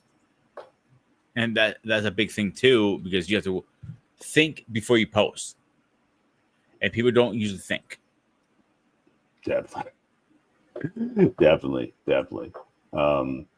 Yeah. And like I said, I don't even on my social media, I don't even get notifications. And the reason why, again, I want to control when I'm in sort of social media, you know what I'm saying? So if I go in, there might be like dozens of messages that, people or things that people posted that I'll go back and look at, but I just don't want that distraction of, that bling or that blip that comes up on your phone. And then there's like in the urgency of your mind, it's like, oh, I got to look at what that is. I just never wanted that either. So it's like, yeah, when I'm into something, I'll get into it. I may spend maybe 15, 20 minutes into it, and then I get out and I go on with the rest of my day. And I may not look at it again until I get home that night or later that evening. So I'm never, so again, I just don't want to be, have those type of, I don't even like a lot of work distractions, like work emails, because I don't put a lot of work emails on my personal devices because, a lot of those are like system generated status reports. Things don't really apply to what I'm doing, but people know if they need to reach me for something that's, again, work related, then they certainly know how to, to reach it. And because I do limit my access to it, I treat it a lot more seriously. But I can get, certainly in my work email, I can get hundreds of emails a day. Maybe 10% of them are important. And so I don't want to be distracted by having all that content that I have to filter through. I'd rather filter it through on my own time. It's funny you said that because I was having the same conversation with Father Costadino with his wife, actually. Like, his personal phone is his work phone, is go, go, go, go. And I told her, like, why don't you guys get a second number? You can put 2 numbers on one phone. She goes, you are the smartest Greek I ever known. I'm like, what the hell is that supposed to mean? She says, I never thought of that. I didn't know you could do that. Like, yeah, just go to T-Mobile or whoever. I think they have T-Mobile, they said. And just ask them for a second line. You can put 2 lines on one phone. It can be a work number and a personal number, 2 different kinds. So you go, and I'm knowing her, she's probably howling in his ears. I mean, he's probably, he's probably like chewing me up. Like, I hate you, Peter, right now. So I'm probably going to hear when he gets back from vacation. For sure. Good. For Manton, if you have hobbies and interests that other people may not agree with, set up a separate social media account pertaining to it and keep it private. Again, sage it. But now, again, whether or not they'll still figure it out, that, I don't know how, I still don't know, even if you have like private settings, even on Instagram, I still don't know how private that is. So again, I just don't know, what's behind all that. But so I can answer that question for you, Paul. Yeah. So when you say set to private, the only thing they can see when it's private on Instagram is your picture. That's it. Now it comes to Facebook, the only thing they can see was in private is, let's say, if people wish you a happy birthday. That's limited. It's very limited stuff in private mode. Mm-hmm. But once you get accepted, like I learned the lesson the very hard way. Your coworkers are not your friends. I learned that the hard way. And people were adding me on Facebook and all this stuff. And as I got older and I've seen people like, in the corporate world is kind of brutal, throwing you on their buses for things you didn't even do, I stopped adding people on Facebook. Like a lot of people know I'm a contact coordinator at work. People have asked me for the channel. I don't give it out. I really don't give it out. It's because I don't need this to come back and bite me in the ass at work, because this is work, but a different kind of work, if that makes sense. Yeah, for sure. All right. We got about 10 minutes left in the show. We definitely want to certainly land this plane, so to speak, by 1:55. Certainly, don't want to drag it on. But, Coach, certainly as we wind this down again, and thank you. Thanks for filling in, and just also for later in the week for later content. I should be available, like I said, but definitely by tomorrow once I touch deck. So I'm here for tonight, and then we got to take a long drive to the middle of nowhere, essentially, to another hotel, and then I'll be set up there, and I'll be there for the rest of the week. So when I get the lay of the land on Monday and just how the work day typically goes and whatnot, I'll be I'll definitely, but I should be certainly available for other shows that might be available on Smart HQ Network certainly during the week. The Wednesday sports show, certainly on the Black Man Unfiltered network, I intend to be there. If anything dramatic comes up where I can't be there, then I'll let the parties know. But yeah, so I'm just here to crash for the night, and take the show on the road again, and we'll see how this goes. But again, it's the one thing I miss about New Jersey. It's like when you're in Florida South, everything shuts down early. There's barely things that are open, and so like I said, I'm about to download. I never use DoorDash or Uber Eats. I'm just asking my daughters now which one should I use, DoorDash or Uber Eats, and try to find some food. And just get some stuff. And so I got protein bars. I got to get me some protein shakes down here because obviously I don't take that stuff on the plane. So I gotta still try to feed the body, and especially when I get to the other hotel, I got to see how the fitness area is in that particular area. Yes, I am in the boon. I am, but it's weird.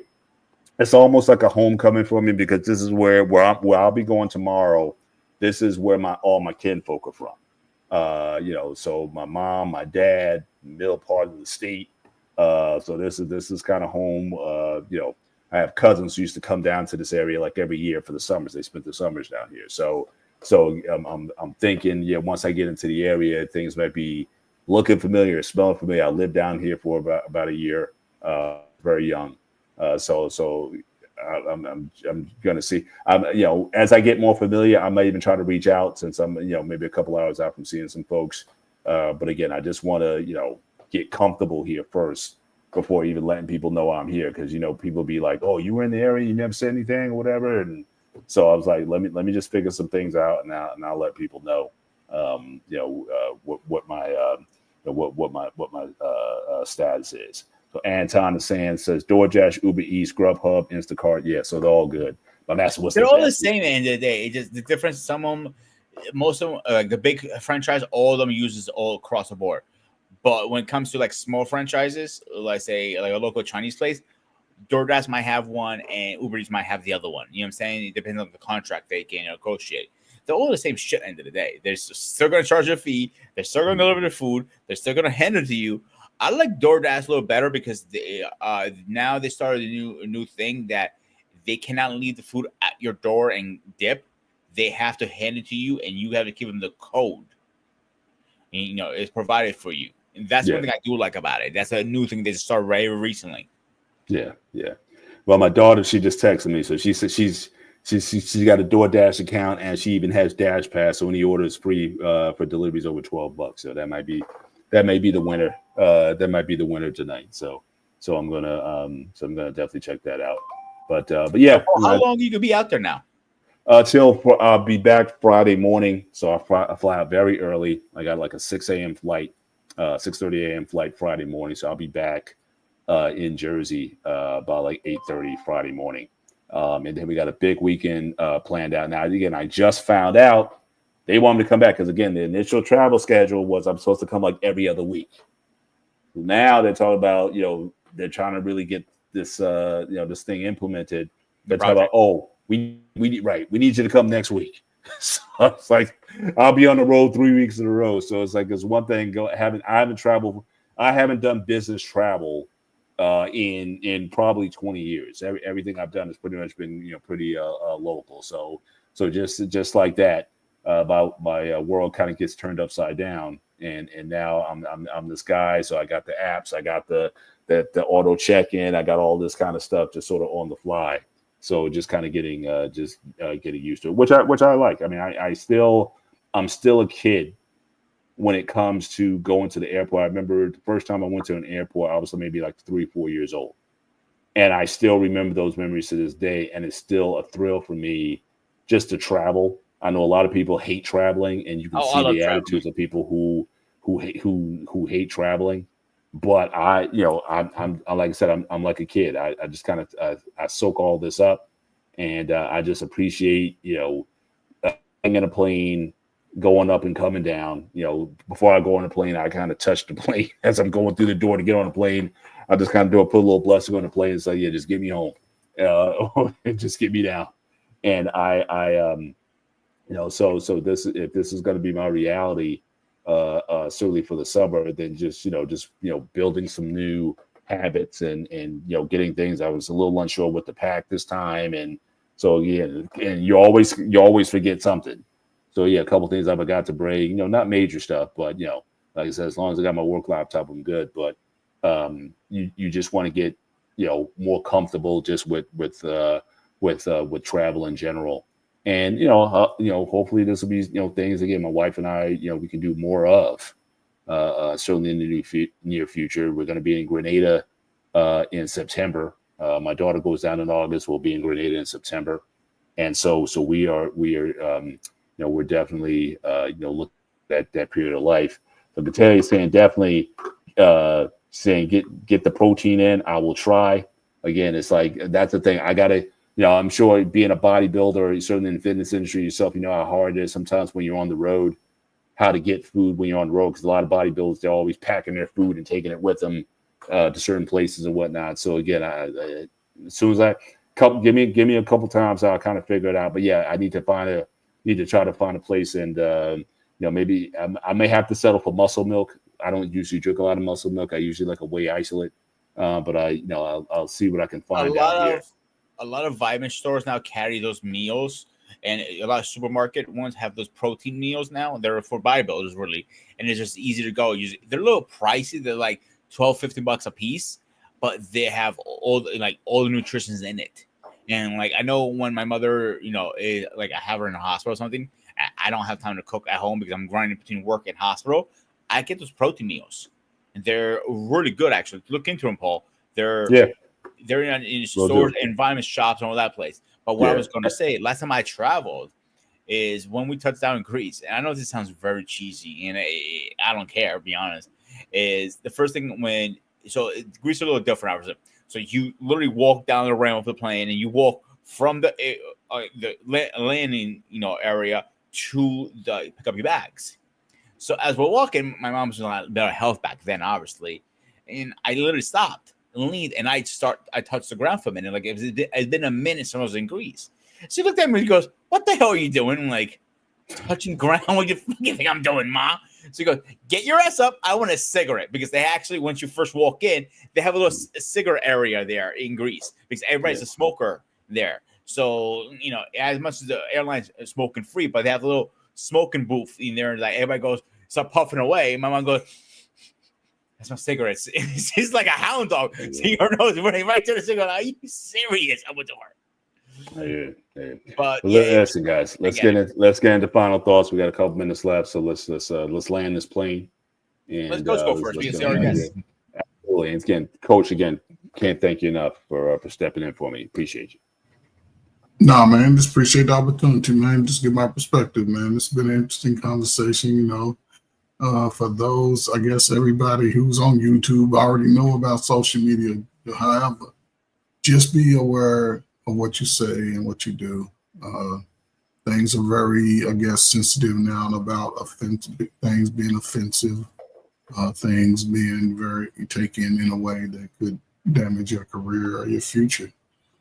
So just be careful and make sure you inform your children of things, what to put on, what not to put on.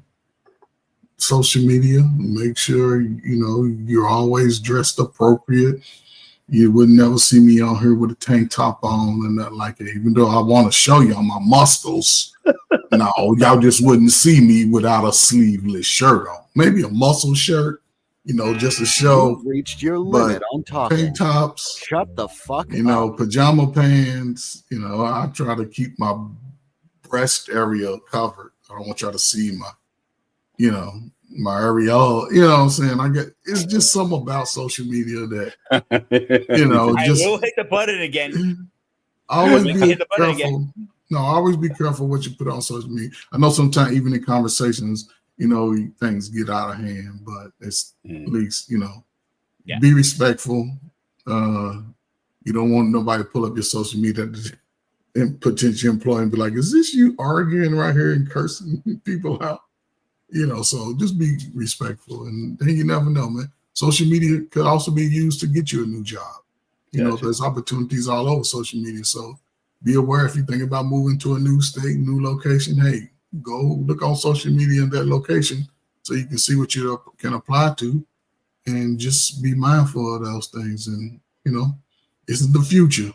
Since it's supposed to be the most modernist people, which I'll take Gen X over any generation you want to go with. I mean, even the ones that's coming behind us.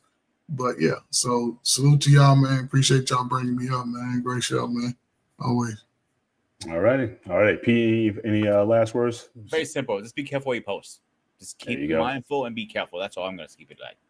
Amen. With that, again, want to thank you guys for being with us tonight. Anton, can tell you, my man Eric in the building tonight. Thank you all for being here.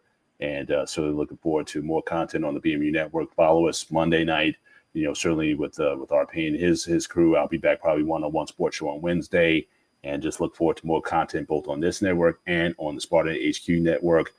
Hit the like button as you leave the spot. And again, until next time, you guys take care. God bless. We'll see you next time. Good night.